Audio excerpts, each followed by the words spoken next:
We're live. Jeez, I didn't even look. Hey, everybody. We're live doing the show right now. All right, let's begin. David, give me some good advice on dealing with complexity in a security environment. You want to make sure that all of your tools are properly communicating with one another and sharing threat intelligence data. All right. Now, Sonia, give me the flip side. Give me some bad advice on dealing with complexity. I want as many tools as I can have, and I want them all standalone, not talking to each other. So the opposite of what David said. David, can you give me worse advice than what Sonia had to say? Have redundant tools that are not communicating with one another, that are all that each of them has the ability to fully shut down your organization if they see anything that's wrong. Oh, you went nuclear on that one. Okay, good job. Get ready. It's Super Cyber Friday. Welcome, everybody, to Super Cyber Friday. My name is David Spark. Our topic for today is hacking complexity and our critical thinking about how to consolidate and simplify a security program. We just got some good and bad advice on just that, and we're going to be talking about that on this very show with our two guests who you just met, Sonia Hammond, who's the CISO of the National Veterinary Associates, and David Richardson, the VP of Product over at Lookout. And guess what? Lookout. They are our sponsor. Thank you so much, Lookout. They're going to help us out with this entire show as well, so I'm thrilled that you are here as well. All right, 7 different ways to participate. Those of you regulars, you know this. In fact, you do, I would say 5 out of 7 or 6 out of 7. Who knows? We have a few people who've done 7 out of 7. You can participate in the chat room. You can submit the worst way to deal with complexity, or how do we make it 10% better? And by the way, I'm going to just give a little crap to our audience in general. We get a lot of great bad ideas, and I want you to keep coming them in. But our ratio of bad ideas to good ideas, I'm going to say, is about 10 to 1. So we want to make it not so drastically the difference. Bring us some more good ideas as well. Vote in the polls as well. Join us on video at any time by typing Bring Me On. And Aaron, who is working the production in the background, will try to bring as many of you on as possible. Ask a question. You see that button at the very bottom of the screen. It says Ask a Question down here. Go ahead and click on it anytime and write your question in. Or you can come on camera and ask your question. Either works. And you can also vote for your favorite question, especially if we start getting lots of questions. All right. Here's today's schedule. We just did good advice, bad advice, worse advice. Get your bad ideas, then get your 10% in right then.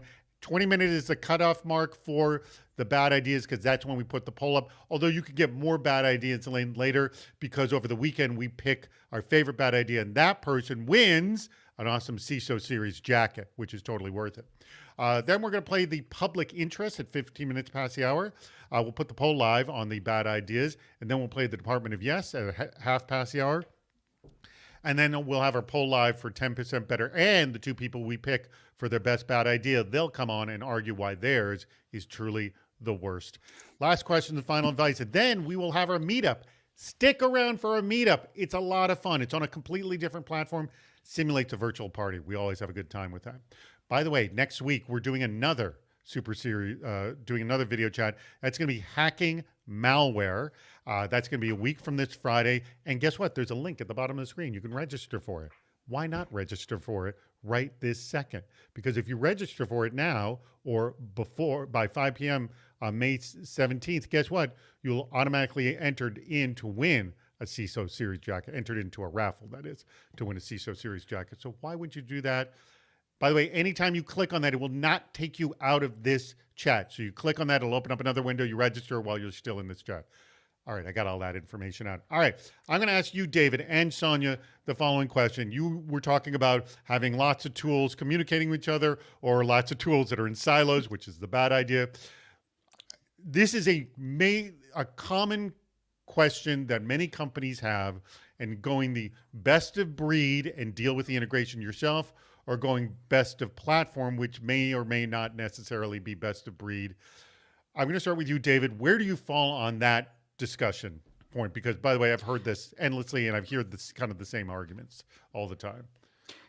Yeah. So I think when it comes to best of breed versus best of platform, I think best of platform doesn't really work in the real world unless you have an extremely simplified environment where you only have like one type of device and you're buying all of your SaaS solutions from a single vendor and you have that all consolidated together.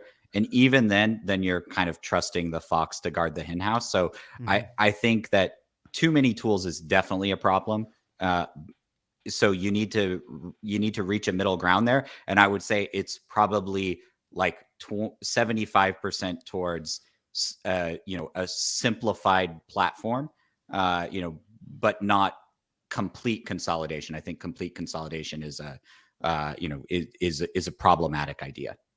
Sonia, I throw this to you. I just want your initial thoughts on the best of breed versus best of platform debate. Yeah, I'm best of breed for sure. Your environment can have different aspects to it, and not one platform can address all of those. So, but let me throw out the argument. I'm going to throw this to you is what I often hear, and this kind of leans on what you also said, David, is, well, if I'm going best of breed, then I got to deal with integration, and I may not have the engineering staff to deal with something like that. The simplification of an easy buy of best platform is attractive to me because of my environment. I mean, I would assume your environment will speak to which direction makes most sense. Yes? Sonia, I'm sorry. Not necessarily. Okay. Yeah, I find that it's really just having tools that your engineers are familiar with, and actually their familiarity breaks down the complexity. But also going back to you, David, one of the things I remember, building websites, there's so many tools out there, and I'm just talking generically about building websites. There's so many tools out there like, oh, you don't need to know coding. You could just build your website like this. And I've looked at a bunch of these, and you get 2 minutes into it and you realize this doesn't do the thing that I want it to do, because everyone has unique desires. And that's why everyone sort of builds their sites themselves and hire web developers to do all the unique things they want themselves. Is this analogous to a security platform situation of, when you start, it kind of looks interesting, but then you just go a layer deep and you realize my environment's too unique. I can't handle this. Are we in a similar situation? Yeah, I mean, I think that the things that are truly unique about your environment, like that's where custom engineering, custom development, comes into play. But the vast majority of environments will have, I would say 85% of common problems that need to be solved, and will be using the same tools in order to do that. So to the extent that you can leverage integrated platforms and strong partnerships between existing products that you use, you can piggyback on the work that other developers have done, in order to integrate these tools successfully together. All right, let's jump to the next question. And by the way, get your questions in if you haven't gotten a question. I don't see any questions yet, so please get your questions in on this topic of complexity. Let me isolate certain areas. We've been just talking about tools, best of breed and that, but let's just, security overall, the concept of it and the profession of it just seems to get more and more complex year after year. Yep. Starting with you, Sonia, what is the complexity that is most frustrating to you now working in security? I think the most frustrating complexity is really just the ever change of, what's the biggest threat today. I find that today we're, looking at one security gap. And so we look at tooling to address that and to be able to detect that. And, tomorrow it's something else. And so it's this constant renewing of your toolbox to keep up with the threats. David? Right. And do you need to keep all of those tools in perpetuity, right? Like, because it was because this was the top threat 5 years ago, is it still relevant today? Yeah. Is it covered by any of your other advancements and your other tools? Or do you need to, perpetually just keep adding new and more products into your ecosystem? And that seems to be the general strategy that most organizations have today, right? Which is to just keep building and keep building and keep building and adopting more and more technology. And eventually you end up with legacy technology that nobody is maybe touched in years, and nobody quite understands how it works anymore, or what it, what value it is or isn't adding into your environment. All right. Well, let's shift the discussion because I don't think I'm going to get any argument from this audience whatsoever about the complexity of cybersecurity. I think we're all sort of in the same boat, recognize it, and it's frustrating and exciting. I'll say it also at the same time. So let's start looking. And again, I'm not looking for the grand answer. I'm pushing this sort of 10% better idea. Where do we look to go to chip away at the complexity problem, and maybe things you're doing? Let's start with what you think sort of this is like table stakes, you should be doing it. And then let's like work on the edges and sort of like chip away at things that maybe things aren't doing. So let's start with, what are the table stakes things that we should be doing, David? Table stakes is, you need to be collecting proper telemetry data about, inventory of your devices, inventory of the SaaS services that you're using, inventory of all of your assets, both in the cloud and in the real world. And then Sonia, what would you add to that? And would you agree, by the way? I do agree. And I think I would just add that, constantly reviewing your environment to see if there are new threats that you need to be aware of, and then looking at your tool set to make sure you're plugging all the gaps. Have you covered those threats that you've got? Okay, good point. All right, now let me talk about these. Let's talk more on these 10% better and things that you're doing today that is reducing problems. Like one of the things that you reference, and I'll quote another CISO and whose name is eluding me at this very moment, but one thing he did was he just collected all his tools and just created a giant Excel spreadsheet of all the capabilities, and just saw all this redundancy in many of the tools he had.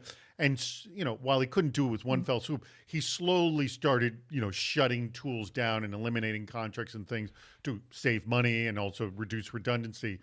My feeling is just knowing what's doing what in your environment and what you could do with tools that maybe you're not doing can save a lot of headache. Have either of you actually done something like this, or even started on a road like this? You're nodding your head, Sonia. Yes? Yeah. No, actually, I find that something that's very important is to have the team going through the tools and looking at all the functionality, because a lot of times we find that there's functionality we're not even using that would be fantastic. So, it's knowing your tool set and what it can actually do, and just refining, because if you have multiple tools that can do the same thing, maybe you can get rid of one of those and simplify a little bit.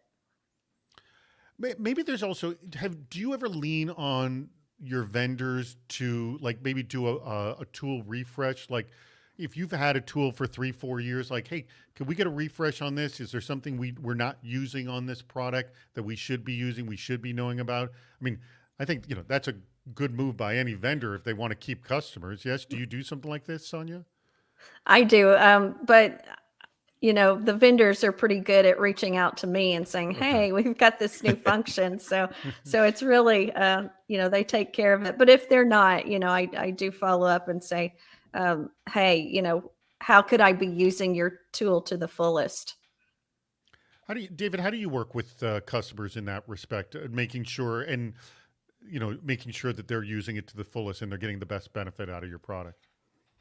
Yeah, I mean, that's one of the things that, unfortunately, I see a lot where, when we're going and we're presenting to a customer and we're telling them about all the great new things that we're working on, there's usually a lot of confusion even about like the things that we already do, right? And so that's where having a strong relationship with a customer success manager who actually understands your environment, who actually understands what your business challenges are, so they can make sure that they're highlighting all of the most relevant things to your environment. Like that's where that becomes, I think critically important for that relationship to work. All right. Guess what we got? It's time to play a brand new game. It's not brand new, I know, but guess what? We're going to have new sound. Andrew promises me we'll have a new bumper by next week, and that is the public interest. This is a game that everyone loves to play, and we're going to play it right now with both of you and the audience. You can play along as well. Here's what it is. Okay. Simple game. Most average monthly search queries on different terms. Best of breed versus best solution. David and Sonia, what do you think the answer is? Best of breed, best solution. What do you think is the most searched term? I'll go first with best solution. Best solution. What do you think, Sonia? Best of breed. Best of breed. And the correct answer is best of breed. 1 for Sonia, 0 for David. Sorry about that, David. All right, next one. There's a mixture A and B. It looks like everyone's mixed. Okay, most average monthly search queries, complex systems versus simple systems. What do you think? Complex systems. Both of you go with complex, and you are both correct. Okay, 2-1. Doing very well, Sonia. All right. What is more common? This is confusing. This is easy. What do you think? Just imagining the mindset of someone typing this into Google. I'll go with this is confusing. Sonia? I agree. This is confusing. No, you both lose on that one. Oh, no. This is easy. All right, last one coming up. Here we go. Network consolidation or network expansion. What do you think? Network consolidation. Yeah, I agree. Consolidation. No. Oh. Expansion. All right. So Sonia wins with 2 and only with 1. David, no sweat. That is a tough game. It is a tough game, I must say. It's a tough game. All right. And by the way, the audience is answering with theirs. And the thing is, they have a string of A's and B's. You know what I need to do is I need to change the letters to A, B, C, D so I know which round everybody's voting in because they're actually a few seconds behind us. I don't know how many. Aaron and Andrew, tell me in the back channel how many seconds or maybe you could just put in the chat, like how many seconds behind is that? About a whopping 30 seconds are behind us. Yikes. Well, there you go. We know what's happening in the future. You don't yet. All right. Oh, we got a ton of questions come in. I'm sorry. I completely avoided all the questions. And we are just, by the way, get your bad ideas in. In 3 minutes, the poll's going up. So please get your bad ideas. Again, you can get your bad ideas in later if you come up with a great one because that'll be eligible still to get the jacket. Okay. All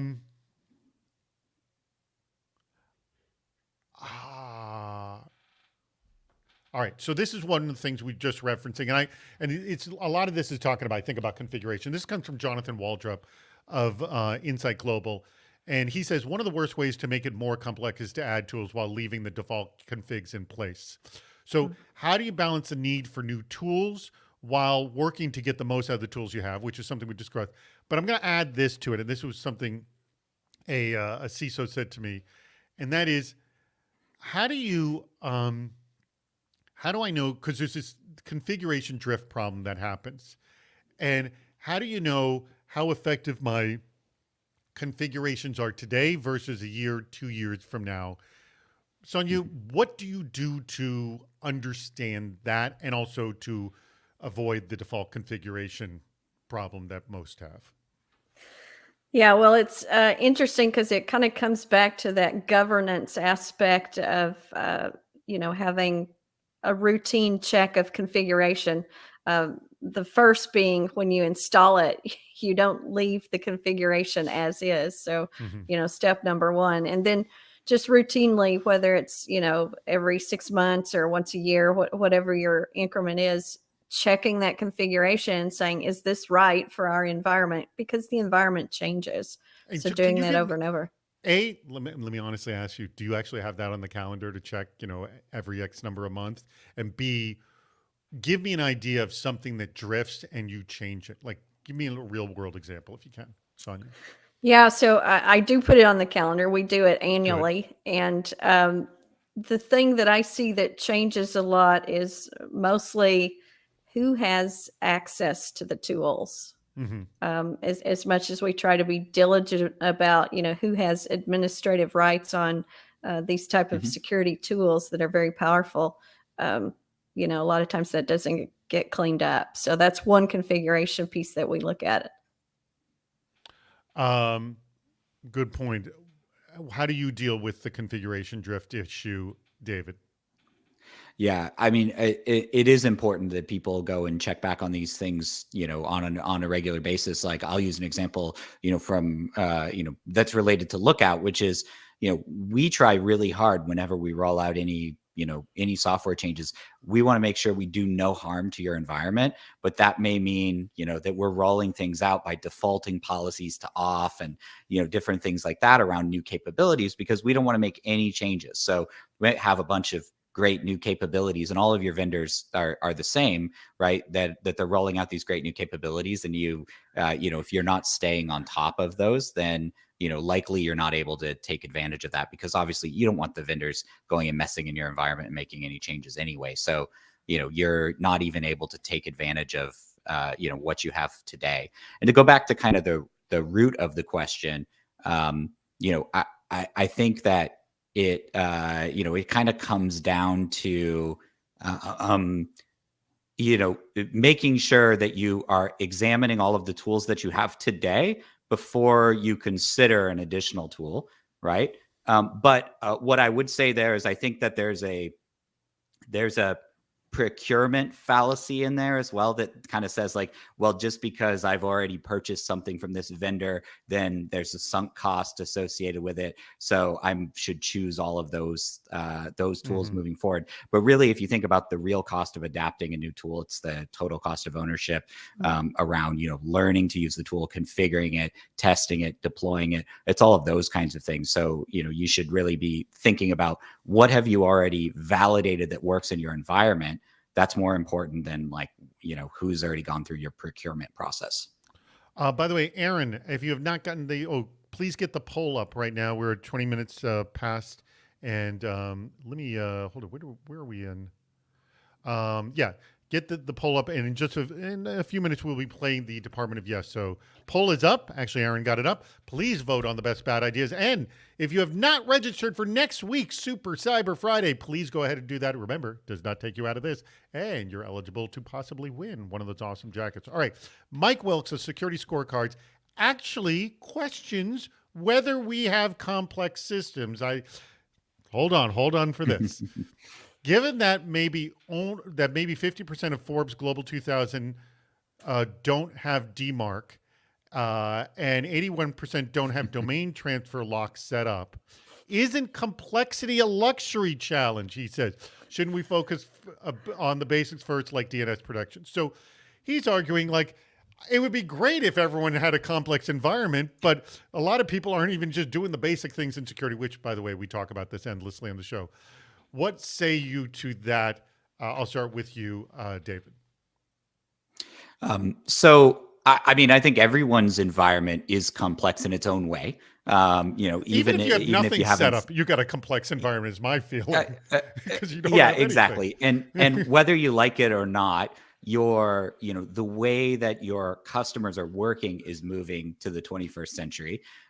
You're adopting new tools, and your data is in the cloud these days there, and people are working, from anywhere, using networks that you don't manage and control. So even if you haven't adopted any security tools, your environment is automatically complex.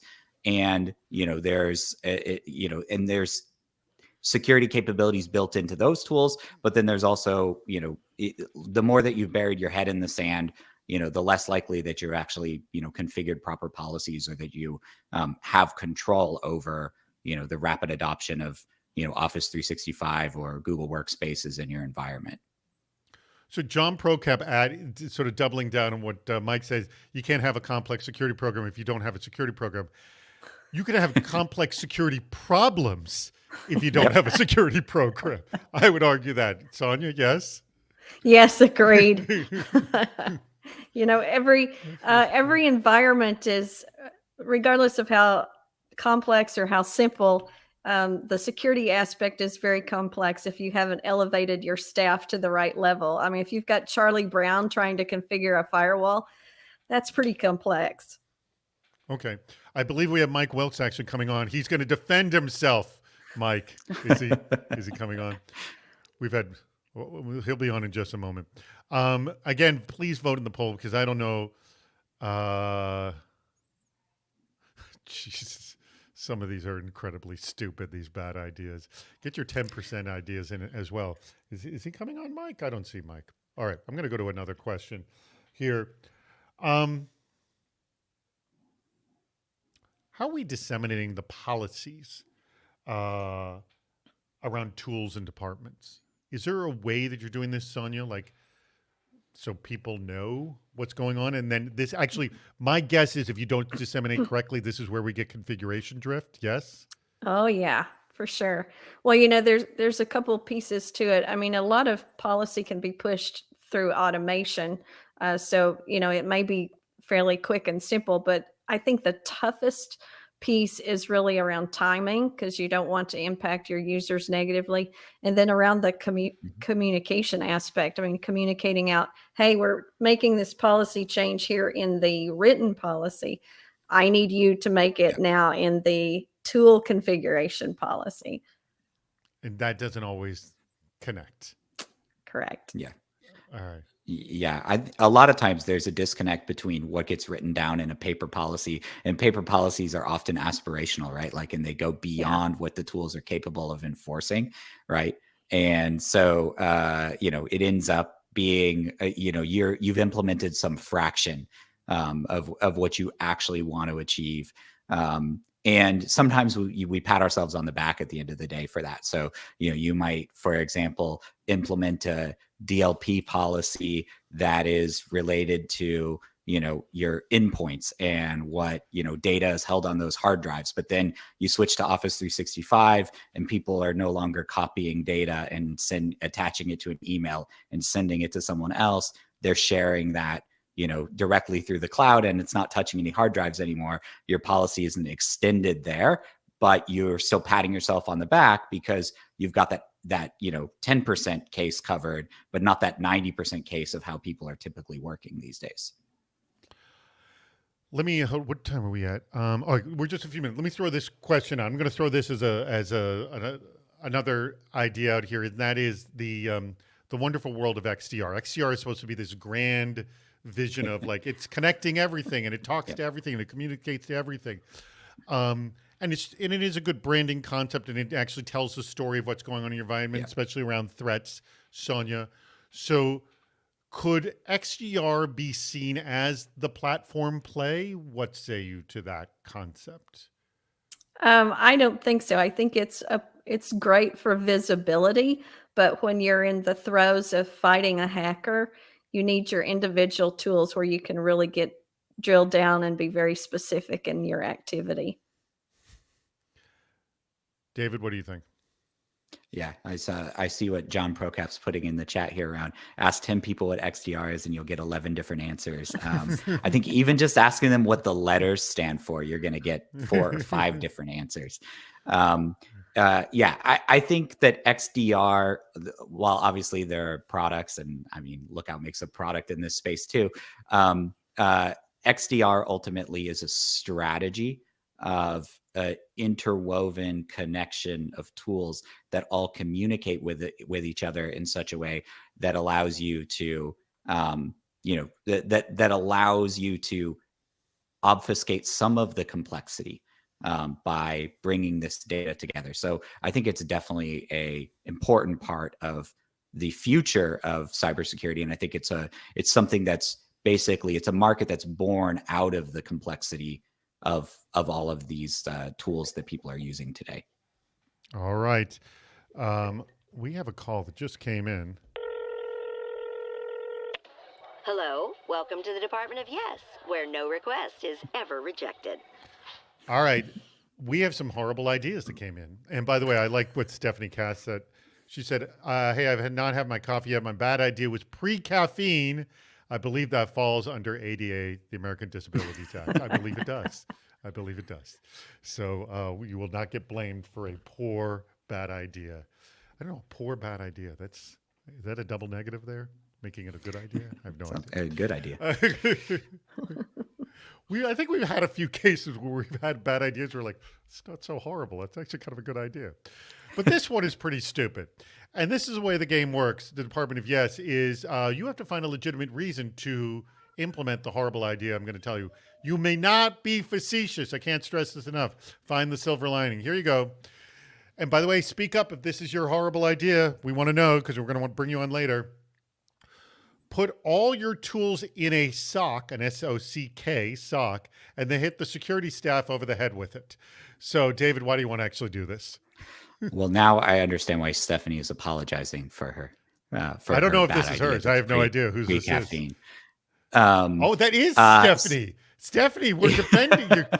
You're the one with the most voted up. All right, great. So at least if you go and if you try this ridiculous idea, you would familiarize your whole staff with the number of tools that you're using and which tools they are. And you would incentivize people to have less tools because the sock would hurt more when you're hit with it based on how many tools are in it. I'm assuming this is a real sock, right? Like an actual the sock, sock that I S-O-C-K not sock, a yes. Not a yes, security okay, operations S-O-C-K sock. Yes. Yes. Okay. All right. Here, I'm going to give you a because I don't know where you're going with that. I'll give you a combination. Sonia, what say you this? Are we going to hit people over the head with a sock full of tools? I think if you hit them with the sock full of tools, there's some hope that it'll soak in a little bit and they'll start to understand how to use them. So you think by some kind of osmosis, these socks will actually drip into their brain some way? It makes them pay more attention. All right. Well, yeah, you can pay more attention, but then you're going to be going to on HR to explain what you just did. All right. We still love you. All right. Here we go. Let's. Here is our second one, and this actually teases what both of you said at the very beginning. Just buy all the tools. Don't worry about configuring or using them, just so long as you check the box on your assessments, which, by the way, teasing what the positive reason of using this. I'll start with you, Sonia. Why do you want to do this? Because as a CISO, then I can say, I've got it all. Whatever you say I need, I've already got it. I can check the box. Bravo! Correct. David, why are you doing this? I mean, that's a great answer. It also would enable you to make sure that you have at least some baseline familiarity with all of the different tools that are out there, because presumably as you purchase them, you at least understand a little bit about what they do. I'm gonna say that's actually. We've got a winner. Honestly, I didn't think you'd be able to pull it off, David. To be brutally honest, I didn't think you'd be able to pull it off. I didn't. The very end there, you did get it. Even if we just get a paper thin surface level understanding of a lot of tools, that actually has a huge benefit to it. So kudos to you, David, on that one. All right. Everett has a question. Does Gartner say we should hit them with a sock? I think that's a good idea. Thank you, Everett. That's a good suggestion. All right, that was Brian Colt was the second eye. Stephanie Cass was the first one. Brian Colt was the first. Please, both of you be ready in about 7 minutes. Please be available in about 7 minutes to come on and defend why your idea truly is worth it. By the way, 2 pretty stupid ideas, so kudos to both of you. And Stephanie now will have her caffeine, so no longer under her temporary ADA clause that she was building for herself just moments ago.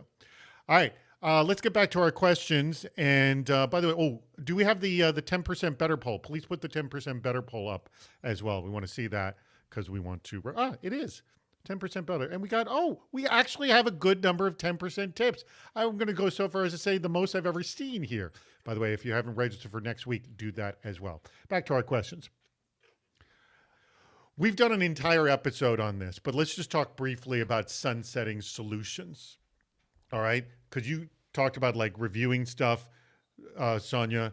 Are you effectively sunsetting solutions, exiting things? How More my question is, how difficult is it to do that? How tough? And there may be some easier than others, I know for sure. Sure. But take me like low to high, like this one I could just turn off. These others are, oh my God, this is going to take me 2 years to turn it off. Yeah. Yeah. I mean, some simple DLP, just turn it off. But something like XDR, yeah, not so easy. And so you can't really do rip and replace. You have to go through the process in a test environment over and over and over again to make sure that you've got the process down of, turning off the old solution, turning on the new solution. And, because it's security, you don't want a gap of time between. You need to do that all in one swoop. So, man, it's like test, test, test, and test again before you, really try and do it in the real world. Because you've done it the other way. Have you done it the other way and faced the consequences? I have. I got forced in a corner one time and had to rip and replace, and holy moly. It wasn't a pretty sight. It's not pretty. All right, David, what's your experience of setting solutions? And again, talk to me low to high. Like what's the easy, what's the miserable? And Sonia talked about testing. Are there other sort of angles you can go about to sort of facilitate the process? Yeah. So I think it's important that that you understand, obviously, like the impact that the solution is having, both in terms of any, positive value that it's adding, like that one's kind of obvious, but also like what's the what's the drawback to it not being in place in terms of productivity and enablement, and what's the worst case scenario that can happen, as you attempt to sunset the solution, in terms of what it means for your environment. So if it's relatively, safe thing, like remove an agent from all of your managed devices, that's kind of, straightforward, and you can, you still need to test that, right? But if it's, critical components of your networking infrastructure or things like that you're making changes to, has the potential to cause, catastrophic impact, even if the solution itself is, not actually adding any value for you anymore. Just the configuration might be a critical piece of duct tape that's holding your systems together. David, I'm going to throw this at you. This is a 10% tip. I believe this comes from Jonathan Waldrop because I remember seeing this one come in. And this is the most voted up 10% tip, so thank you. Include training for your team in any new tool you purchase. I got to assume that's like as standard gets now. I mean, because how are you going to function without it? Or it's going to be one of those, you install it with the default configurations and it's going to be nothing but problems. Yes, David? Yeah, I think so. Although one thing I want to say on default configurations as well, I think vendors need to do a better job of making sure that the default configuration, like I said earlier, does no harm, but also actually adds some value. Like you should be able to get some minimal value out of the tool in the default configuration. And so often you get almost no value at all if you roll something out and you don't spend any time configuring it. But yes, absolutely. Training is completely critical for any new tool that you purchase. And unfortunately, it still doesn't always happen today. And it's also about training the right people, because a lot of times you have these handoff processes, right? Like the team that evaluated and selected the tool isn't the team that's going to run it. And they have no context. They don't know why why this was chosen or what the pros and cons are. And they're just running it like, any other tool. And they're, nobody reads manuals anymore. Nobody, a YouTube video is more valuable than a manual these days in terms of getting people up to speed. But even better is some live hands-on sessions. I'm always impressed when companies, and they'll do is they'll develop a YouTube channel that's only training videos. So they'll have the corporate YouTube channel and they'll have their YouTube training channel, and they produce lots and lots of those training videos. And I am always impressed and appreciative of how many views those get because people are actually using them. And by the way, the other huge advantage of training videos is it will greatly reduce your help desk by massive amounts if you have training videos out there. Can't speak more highly of the value of just screencast videos. That's great. And by the way, you mentioned something, the do no harm. and I know we've talked about this before, there needs to be a Hippocratic oath for security vendors. We need it. All right. It's 40 minutes past the hour. Can we get Brian Colt and Stephanie Cass on right now to play the worst idea contenders face off? So please get your microphone and your camera ready, both of you as well. And also one of these other, I like this. This is also important. Speak up if this is you as well. Whiteboard your workflows and automation schema with your vendors and third parties so they truly understand how your teams operate. Automation plus APIs for the win. Who said that? That's great. And Brian's there at the bottom of the stairs, as we always like to see him. There he is. And hopefully Stephanie will be coming on soon enough as well. Stephanie rejected. What happened, Stephanie? That was me, David. Is Stephanie going to comment here? So Dutch had the comment. I'm sorry. Dutch's was the comment about the whiteboard your workflows. While we're waiting for Stephanie, she's coming now. David, what do you say to this comment about whiteboarding the workflows and automation? Yeah, I think it's critical actually that vendors understand like how your environment actually works and how these tools are going to be used in practice. Because, we have our own assumptions and we, have an idea in mind of how the tool will be used. But, you have your own complex environment. So really understanding that it's crucially important to make sure that, we get policies set up, that we train you on the right things, that we tell you about the gotchas that you might have, that you might encounter based on, what other customers have encountered, et cetera. All right. That's all right. I hear Stephanie's dog in the background. That's totally fine. And she put herself on mute. She's wearing one of the awesome CISO Series jackets. Those look great. There you go. Brian, I know, also has a CISO Series jacket as well. It's too warm to wear it. It's too warm to wear it. All right. Well, hold it. Stephanie's coming back in just a second. Is she getting rid of her dog as we speak? But Stephanie, I'm going to remind everybody. Stephanie, just please reiterate, just so we know, what was your your bad idea with the sock? Reiterate what it was again. Fill up the sock with all your, tools and whack over the security head. Yeah. Okay. So a little violence from you. And Brian, your bad idea was? I forget which one won now. It was just buy all the buy tools. All so the don't worry tools. about buy all the tools and using them so long as you can check a box on your assessments. All right. Stephanie, since you were first, I will have you go first. And you are going to, now the thing is, you are competing directly against Brian and his bad idea. So you have to prove to our two judges why your bad idea is far worse than Brian's. Why is yours worse? HR, unemployment, work compensation. Okay, so you're arguing it's mostly going to be an HR issue, yes? Well, and the security staff is probably not going to want to do anything if they're getting hit over the head. That's right. Just get more angry. All right. Brian, why is your idea worse? Well, it puts compliance ahead of actual security, which is always a terrible idea. Well, but I've argued that if you're going to build a security program, starting with compliance is not a bad idea. Even though we know that it does not equal security as well. I'm going to argue something else that nobody's seeing here is, Stephanie, your idea essentially does nothing. Where Right. Brian's, at least something's getting done, albeit a lot is being spent on Well, it. mine does something. It's just not attributed to what we needed to do. It's not it's not goal oriented rather than just an action. But, sometimes you go into these situations and you just, faulty configurations, user errors, automatic, continuous automation that's just not working, all these different things, data loss prevention, all this, and you just want to, I'm sure you feel it. You just, there's just no words for it.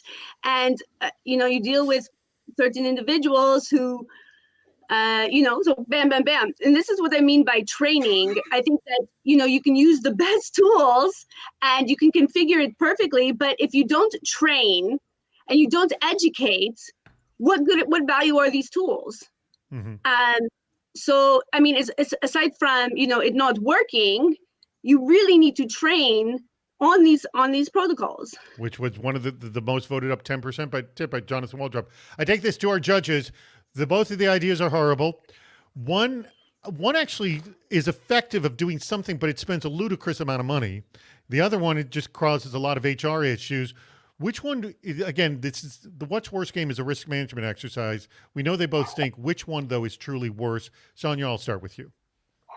Yeah, I'm going to vote for Stephanie because I think, first of all, I don't want an HR issue at all. And second, you may be taking out all my security people. So, well, that's another good point. You can't knock them unconscious. David, what say you? Yeah, I think Stephanie's option is a route to early retirement. So and maybe incarceration.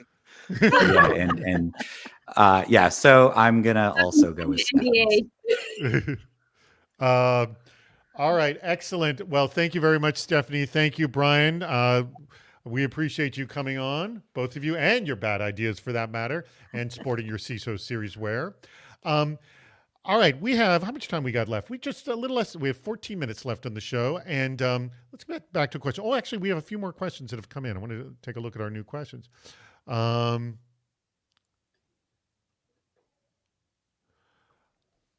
What do you think of this? This is an interesting concept Mike Wilkes threw out. Maybe he was trying to come on and say this very thing. He was having technical issues about coming on. He says, in the energy sector, making a digital twin to model the complex system is being tried. Is there sort of any attempts of because that just seems, making a digital, that sounds like it'd be a ton of work, but then you could create an experiment space to test things. I mean, is this ever done where you're sort of making a twin of your environment to toy around with stuff? Have any of you either seen or done something like this? I mean, I think these days, I think it's just way too complicated to do that in the real world. I was talking to a CISO of a customer recently, and they were saying they were actually saying we have no more staging environments. We just we've just realized that staging is such a it's such a misnomer. Because it's not an accurate representation of what production really looks like in any way, shape, or form when you've got, systems that are, on-prem talking to systems in the cloud, and you don't have duplications of those systems in the cloud, and you don't have any control over them. It just doesn't really make sense anymore. So like what we've had to do is, and it's a awful, painful exercise. We have had to construct almost like phantom organizations, that have, as similar as we can think of, to customer environments, to go and hand over for testing purposes and to, use sort of as that digital twin of sorts. But I mean, in the real world, I just can't imagine that that's feasible in, 2022. Anything feasible for you, Sonia, or no?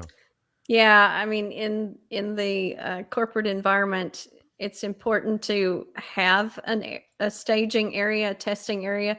I mean, I get that it can be expensive and it's hard to truly duplicate your environment, but you need it for several reasons. One, we've been talking about it having a test environment. Second, you need a sandbox where you can explode malware and not impact the rest of your environment. And third, you probably want that as something that attracts the hacker. So hopefully they'll hit your canary environment instead of the real one. Let's do a little summarizing right here of just basic areas where we can add simplicity to our environment and to make things a little less difficult. And I'm just going to summarize some of the things I've heard, and then I want the two of you to add. One is doing a regular review of what you got and your configurations for that matter. Look at opportunities to consolidate as well. Those are kind of some of the basic ones. Continue on, David. Add some more to that list. What are, again, some basic things we can be looking at to reduce complexity? What else will we add? Integrate your tools with one another. Yes, of course. So let's ping pong back and forth. I like this. Sonia, give me another one. Consolidating data for alerting is very good. I'm sorry, excuse my ignorance here. Consolidating data for alert. Is that consolidating just alerts? Essentially, like what's coming in from your SIM. Is that what you're referring to? Yep, exactly. Okay, so that this more plays in the XDR space. Yes, what you're For referring sure. to? Yeah. Okay. All right, David, anything else you would add? Again, simple steps we can take towards simplification. And when I say simple, when you say integration, well, that's a big step, I know. But go ahead. Yeah. Yeah. I think enforcing your policies as uniformly as possible across all of your tools. Oh, okay. So this gets into the issue that you said, Sonia, like we have it on paper, but now we need to see it here and there. Like what, maybe ask, what are the different areas we need to think about in terms of where policies need to exist? Can you run through a litany of like things that we need to be thinking about? I mean, the biggest thing that I think about is change control, because that's how I manage pushing out policy changes to a very complex environment. You have to have a process for that, and change control touches, did you do it on the paper policy? Did you communicate it out to your tech team? Did you communicate it out to your user base? And then did you actually make the configuration change in the tooling? So, having a very good change management process takes that complex activity and breaks it down into simple steps. David, I'm going to ask you actually something very specific about Lookout and how you are helping in this complexity issue. What is it this service that Lookout is offering to deal specific complexity, or is it more of a consulting process or consulting to actually hands-on? What's going on? Yeah, so it's a security service edge for your organization that enables all of your traffic to go through a singular proxy, essentially, whether it's accessing data that's on-prem, in the cloud, or the public internet, and lets you consolidate all of your policies in one place so that you enforce a policy uniformly, whether or not it's maybe your Jira instance that might be on premise, or a homegrown application, or it's Salesforce, or it's Google Workspaces or Office 365. Your policies are enforced uniformly across all of those services. So it's a CASB, a secure web gateway, and a zero trust network access solution all rolled into one. And that I got to assume, like what you were just saying, Sonia, just simplicity on policies is a lot of heavy lifting right there, and a lot of aggravation, I'm sure, when you don't have to deal with it. Yes. Oh, correct. All right. I'm gonna wrap up this show with just a few quick announcements, and then what I'm going to do is I'm going to come back to both of you for sort of your last advice on this very topic. First of all, by the way, everyone, go ahead and click the button at the bottom of the screen if you have not registered for next week's, because that's going to change in like 1 minute. Hey, Lookout, thank you so much for sponsoring this very episode of the CISO series, specifically Super Cyber Friday. Lookout's been a phenomenal sponsor of the CISO series, and we greatly, greatly appreciate it. So thank you very much, Lookout, as well. Whoops, I'm clicking on the wrong thing. All right, guess what's happening in about, 97 minutes from now, 3:30 p.m. Eastern and 12:30 p.m. Pacific. We do our cybersecurity headlines week in review show. And for those of you who do not subscribe to it, it's a great show, Cybersecurity Headlines. It's just every day, 6 minutes of the most important cybersecurity news you need for the week, or for every day. And you can listen to it in the morning, and so you know what the heck's going on for the rest of the day. It's kind of a great way to just be in the know. And then at the end of the week, we pick the 8 biggest stories of the week, and we have a practitioner on to explain that week's stories. Anyways, we got Rich Lindbergh, the CISO of Jams, on, and we don't do it here. We do it on the CISO Series LinkedIn.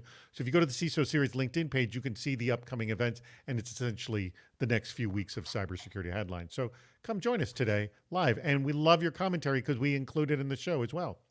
Stick around for our meetup. Go ahead, Aaron, change that link at the bottom of the screen to our meetup link.